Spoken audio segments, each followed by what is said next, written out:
Kawan, selamat pagi, salam Indonesia Raya. Sebentar lagi kita, bangsa dan negara kita berusia 81 tahun. Tetapi apa yang terjadi hari ini? Kita melihat karut-marut ketatanegaraan bangsa ini sejak diamandemennya Undang-Undang Dasar 45. Kemudian setelah Undang-Undang Dasar 45 diamandemen, bangsa kita ini salah dalam memilih sistem demokrasi. Kenapa saya katakan itu salah? Karena dalam demokrasi itu ada dua. Satu, demokrasi homogen, dan yang kedua adalah demokrasi heterogen. Demokrasi homogen adalah demokrasi yang tidak banyak suku-sukunya atau partai politiknya tidak banyak, hanya dua gitu, seperti di Amerika.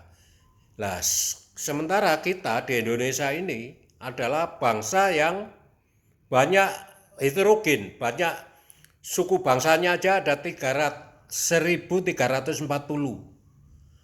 kepulauannya ada 17.300 sekian, tetapi yang ditinggali 6.000-an pulau yang ada penghuninya. Terus belum lagi bermacam-macam agama dan kepercayaan, terus bermacam-macam golongan. Nah, jadi tidak tepat kalau menggunakan demokrasi yang homogen. Harusnya kita memilih demokrasi heterogen. Demokrasi homogen itu seperti di Amerika. Jadi pertarungan dua partai, ya, siapa yang menang itu yang jadi. Kalau demokrasi seperti kita yang heterogen harusnya menggunakan sistem permusyawaratan perwakilan. Dan itu memang founding-father kita ini luar biasa. Jauh sebelum ada pemikiran tentang demokrasi permusyawaratan perwakilan, itu pendiri negeri ini sudah membuat seperti itu. Jadi ini mendahului zamannya, luar biasa. Sehingga kalau kita melihat ini, maka hari ini karut-marut kita. Kenapa?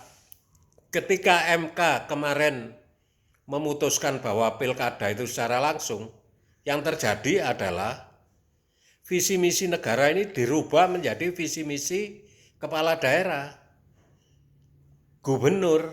Jadi visi misi negara itu diganti dengan visi misi perseorangan, gubernur, wali kota, bupati.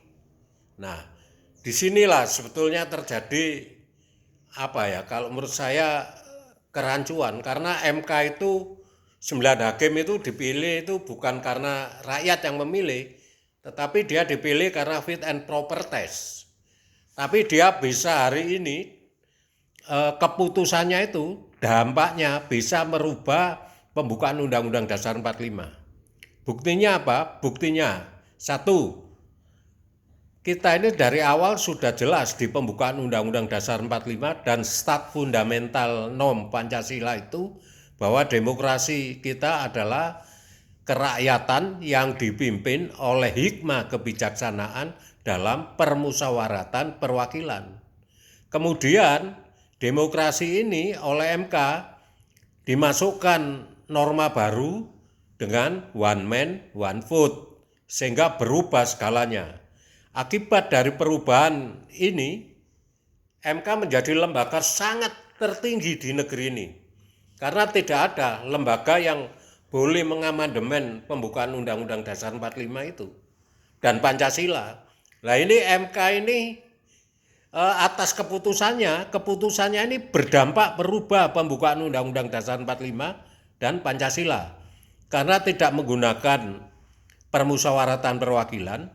Yang kedua, visi misi negara diganti dengan visi misi kepala daerah dan gubernur.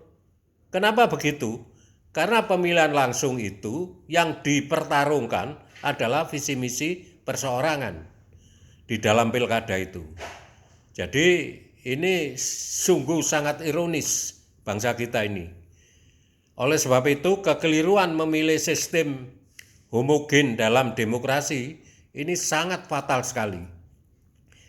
Apakah kita akan mendiamkan seperti ini atau kita akan mengikuti sampai hancurnya negara ini?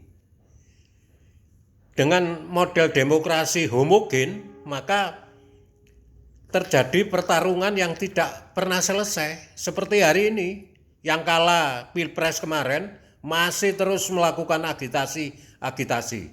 Setelah membuat film Pesta Babi, karena ternyata rakyat tidak bisa dibohongi gitu, karena banyak kepalsuan yang dalam film itu.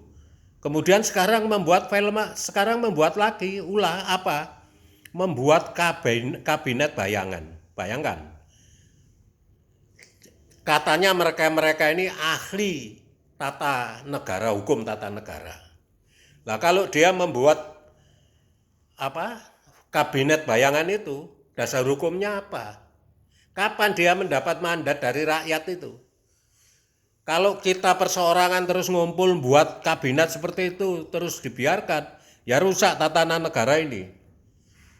Mari kawan, kita berpikir cerdas melihat seperti ini, karena hari-hari ini Gen Z pun mahasiswa sudah tidak mempunyai ideologis negara, sehingga omongannya itu sangat-sangat menyakitkan telinga dan hati kita. Bayangkan, itu segala macam kebun binatang bisa ditembakkan kepada presiden, ngomongnya itu sudah ngomong ngawur semua. Mari kita di usia bangsa dan negara kita yang sudah masuk ke 80 tahun ini, kita introspeksi diri dan kita mendorong untuk mengembalikan demokrasi yang sesuai dengan Pancasila, yaitu demokrasi Pancasila. Selamat siang, terima kasih.